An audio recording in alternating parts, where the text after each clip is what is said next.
Brad Williams, Excel Prime.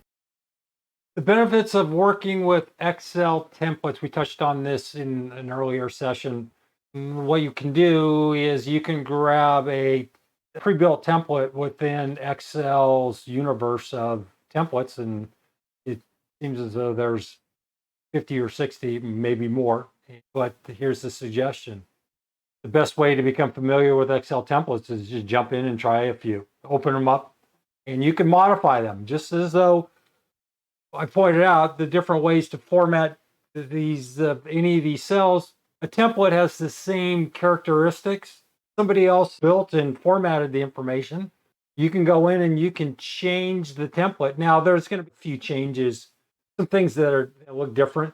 The way formulas are created, the language is a little bit different, but the structure is the same. So let's dig in and let's take a peek.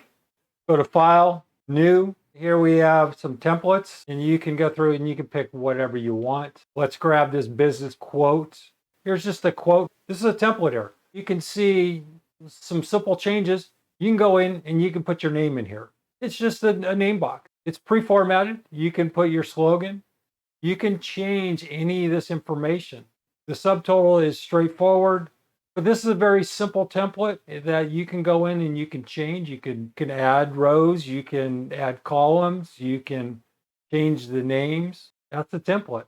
Now let's close this template and let's take a look at a different template. Control W, and we don't want to save this. Don't save. Let's go back to File, New. Let's look at this blue invoice. Create. Is building the template right now, downloading your template inventory, and you could see the green wheel is spinning. The green wheel is spinning. Well, that green wheel kept spinning and spinning and spinning. I turned it off, and let's go back into blue invoice. Click it. Time it's open. Let's hit create. Now we have a new template.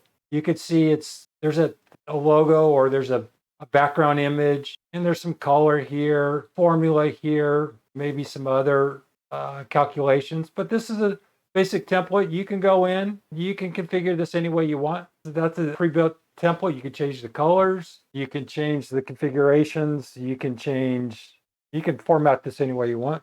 Control F4, and we'll go look at one more. File, New, and let's go business. Let's look at, I'm just randomly looking at this stuff. Financial business plan. That doesn't seem, let's look at this website budget. And I just single clicked and that opened this particular template. And the math formulas are all pretty straightforward. Now, if you save this thing, File, it's a template, generally a different format, and it's typically an XLTX format. Let's just go save as, and let's browse. Let's go to desktop and website budget, Excel workbook, and Excel template. Let's save. Let's take a look here. Let's go back in. Let's look here. Go to desktop. Okay, well, I just learned something. As you saw, I attempted to save that in the desktop.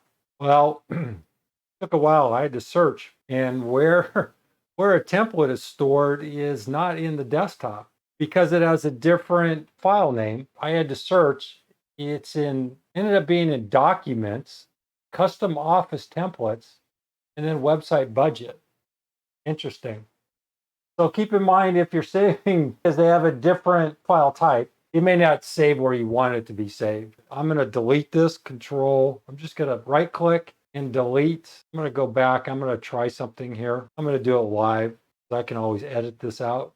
So I'm going to go back to File, New, go back to this small, let's go back to this, just go to anything. Employee absent list, create, File, save as, browse, desktop, save, close. F4, Control F4, go to, let's see where that file is to.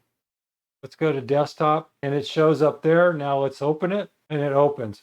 So clearly I don't work with too many templates, but my reading shows that you have to save this stuff in .xltx format. And here I saved this under whatever format Excel predetermined. Let's go back into the file, and we can see it's in Microsoft. We can look at the description here. So we have employee schedule, and we can extend this out. And this is as a worksheet. So clearly the template can be saved as a template, or in this case, a worksheet. Now, in regards to a template, you can save it as an Excel TX format, which is a template format. It will go into a custom file, as I noted earlier. Otherwise, Excel will automatically save it as a workbook. My readings or different opinions show that you were forced to save it in the XLTX format, which is the template format. And clearly Excel has made some changes, and now you can save it. You can save a template into a workbook. Brad Williams, Excel Prime. See you soon.